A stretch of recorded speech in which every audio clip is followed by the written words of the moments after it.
Mpox.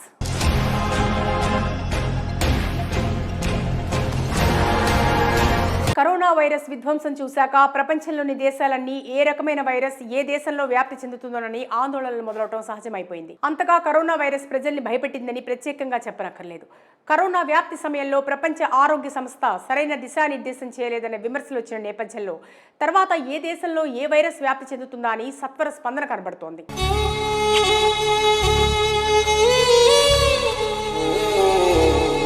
అయితే mpox విషయంలో అదే జరిగింది. ఎంపాక్స్ పేర్కొంటున్న మంకీపాక్స్ వ్యాప్తిని 2022లోనే కొన్ని దేశాల్లో గుర్తించడం జరిగింది.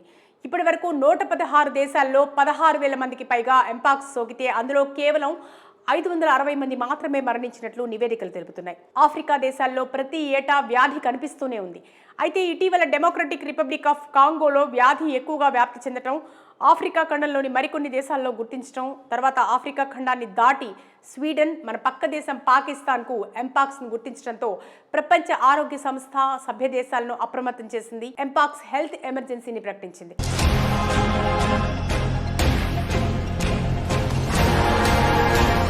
మన కేంద్ర ప్రభుత్వం కూడా వెంటనే స్పందించి విమానాశ్రయాలు, నౌకాశ్రయాల్లోనూ నిఘా నిరోధక చర్యలు చేపట్టింది. అయితే గతంలో మన దేశంలో 30కి పైగా ఎంపాక్స్ కేసులు గుర్తించడం జరిగింది. గత సంవత్సరం కేరళలో ఒక కేసును అధికారికంగా ప్రకటించారు. ప్రపంచంలో ఏ వ్యాధి వ్యాప్తి చెందినా తొలుత కేరళలోనే గుర్తించడం జరుగుతుంది. కేరళీయులు ప్రపంచ వ్యాప్తంగా చాలా దేశాల్లో ఉద్యోగం చేస్తుండటం, తరచూ సొంత రాష్ట్రానికి వచ్చిపోతుండటమే ఇందుకు కారణం. మరి ఎంపాక్స్ అంత ప్రమాదకరమైందా అంటే అంతేమీ కాదు.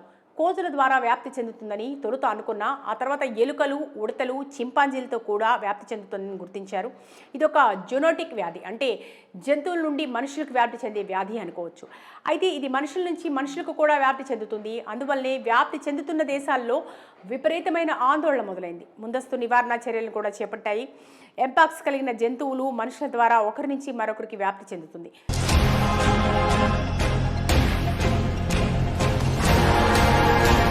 వైరస్ సోకిన జంతువుల, మనుషుల మలమూత్రాల్లో, లాలాజలం, ఇతర శరీర ద్రవాల్లో వైరస్ ఉంటుంది. శరీర చర్మంలో గాయాలు ఉన్న నోరు, ముక్కు, కళ్ళు వంటి ప్రాంతాల్లోని మ్యూకస్ మెంబ్రేన్ పైన పడిన వైరస్ శరీరంలో తేలికగా ప్రవేశిస్తుంది. వైరస్ శరీరంలోకి ప్రవేశించి వారందరిలోనూ లక్షణాలు బయటపడవు. అది కూడా కొద్ది మందిలో తొందరగా లక్షణాలు బయటపడతాయి.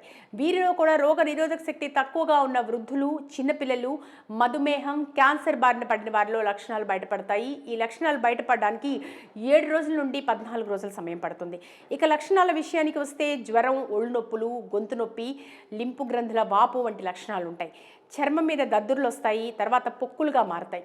వీటిలో పస్సు ఉంటుంది, అవి తర్వాత మచ్చలుగా ఏర్పడతాయి. ఎంపాక్స్ని ఎలా కనుక్కోవాలి అనుకునేవారు RGPCR పరీక్ష ద్వారా నిర్ధారించుకోవచ్చు. అయితే ఎంపాక్స్కు ప్రత్యేకమైన చికిత్స ఏదీ లేదు. లక్షణాలకు అనుగుణంగా చికిత్స చేయడమే అసలైన చికిత్స. కాబట్టి ప్రజలు కూడా ఎప్పటికప్పుడు చైతన్యవంతులు కావాలి, ధైర్యంగా వ్యాధిని ఎదుర్కోవాలి.